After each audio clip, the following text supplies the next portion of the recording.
വൻ വിജയം നേടാൻ കൊച്ചു കൊച്ചു ചുവടുകൾ. കുഞ്ഞായിരിക്കുമ്പോൾ നിങ്ങൾക്ക് നടക്കാൻ അറിയില്ലായിരുന്നു. പകരം നിങ്ങൾ മുട്ടിലഴഞ്ഞു. അപ്പോൾ നിങ്ങൾക്ക് ചുറ്റുമുള്ള എല്ലാവരും നടക്കുകയായിരുന്നു. അതുകണ്ട് ഒന്ന് നടക്കാൻ ശ്രമിക്കാമെന്ന് നിങ്ങൾക്ക് തോന്നി. ആദ്യം ഒന്ന് എഴുന്നേൽക്കാനും എന്തിലെങ്കിലും ഒന്ന് പിടിച്ചു നിൽക്കാനും നോക്കി. ആദ്യമൊക്കെ വീണു. പക്ഷേ വീണ്ടും വീണ്ടും വീണ്ടും ശ്രമിച്ചു. സ്വയം എഴുന്നേറ്റ് നിൽക്കാൻ കഴിയുന്നതുവരെ. മുതിർന്നവർ ചുവട് വെക്കുന്നത് നിങ്ങൾ ശ്രദ്ധിച്ചു. പക്ഷേ ഒരു ചുവട് വെക്കുമ്പോഴേക്കും നിങ്ങൾ വീണു. അച്ഛൻ്റെയോ അമ്മയുടെയോ വിരലിൽ തൂങ്ങി നിങ്ങൾ കുറേ ചുവടുകൾ വെച്ചു. ഒടുവിൽ ആരുടെയും സഹായമില്ലാതെ തന്നെ കൊച്ചു കൊച്ചു ചുവടുകൾ വെച്ചു. അങ്ങനെ നിങ്ങൾ നടക്കാൻ തുടങ്ങുകയായിരുന്നു. നടക്കാൻ തുടങ്ങുമ്പോൾ കൂടുതൽ സമയവും നിങ്ങൾ പരാജയപ്പെടുകയായിരുന്നു. പരാജയത്തിൽ മനം നൊന്ത് ഇനി നടക്കുകയേ ഇല്ലെന്ന് ഒരിക്കലും നിങ്ങൾ ചിന്തിച്ചിട്ടുണ്ടാവില്ല.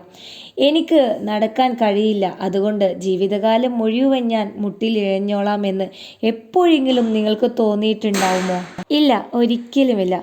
പിന്നെ എന്തുകൊണ്ട് നിങ്ങൾ ഇപ്പോഴിങ്ങനെ ചിന്തിക്കുന്നു? നിങ്ങളുടെ അന്നത്തെ ശ്രമവും ഇപ്പോഴത്തെ ലക്ഷ്യത്തിലെത്താൻ നടത്തുന്ന ശ്രമങ്ങളും തമ്മിൽ എന്താണ് വ്യത്യാസം? ഒരു ലക്ഷ്യം കണ്ടെത്താനും അതിനുവേണ്ടി പ്രയത്നിക്കാനും അത് നേടാനുമുള്ള നിങ്ങളുടെ കഴിവ് എപ്പോഴാണ് നിങ്ങൾക്ക് നഷ്ടപ്പെട്ടത്? ഉത്തരം ലളിതവും അമ്പരപ്പിക്കുന്നതുമാണ്. ജീവിതപാതയിൽ എവിടെയെങ്കിലും വെച്ച് കൊച്ചു കൊച്ചു ചുവടുകൾ വെക്കാൻ മനസ്സില്ലാത്തവരായി തീർന്നിട്ടുണ്ടാവും നിങ്ങൾ. ചെറിയ ചെറിയ ചിട്ടകൾ വർഷങ്ങളോളം ആവർത്തിക്കുമ്പോൾ മലയെപ്പോലും ഇളക്കാൻ കഴിയുമെന്ന സാർവലൗകിക തത്വത്തിൽ നിങ്ങൾക്ക് വിശ്വാസം നഷ്ടപ്പെട്ടിരിക്കുന്നു.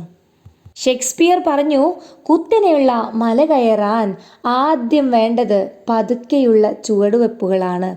എന്നാൽ നിങ്ങളാവട്ടെ പെട്ടെന്ന് നേട്ടമുണ്ടാക്കുന്നതിനും കുതിച്ചു ചാടുന്നതിനും ദ്രുതനേട്ടം കൈവരിക്കുന്നതിനുമാണ് ശ്രമിക്കുന്നത്. പക്ഷേ അത് കൈയെത്താത്തതുകൊണ്ട് ചെറിയ നേട്ടങ്ങളിൽ തൃപ്തിപ്പെടാനുള്ള ശീലം നിങ്ങൾ വളർത്തിക്കൊണ്ടുവരുന്നു. ഭൂമിയിലെ ഏറ്റവും ശക്തവും ശരിയെന്ന് തെളിയിക്കപ്പെട്ടതുമായ വിന്നിംഗ് ജഡ്ജ് എന്ന വിജയ തത്വശാസ്ത്രത്തെ നിങ്ങൾ മറന്നുപോയി.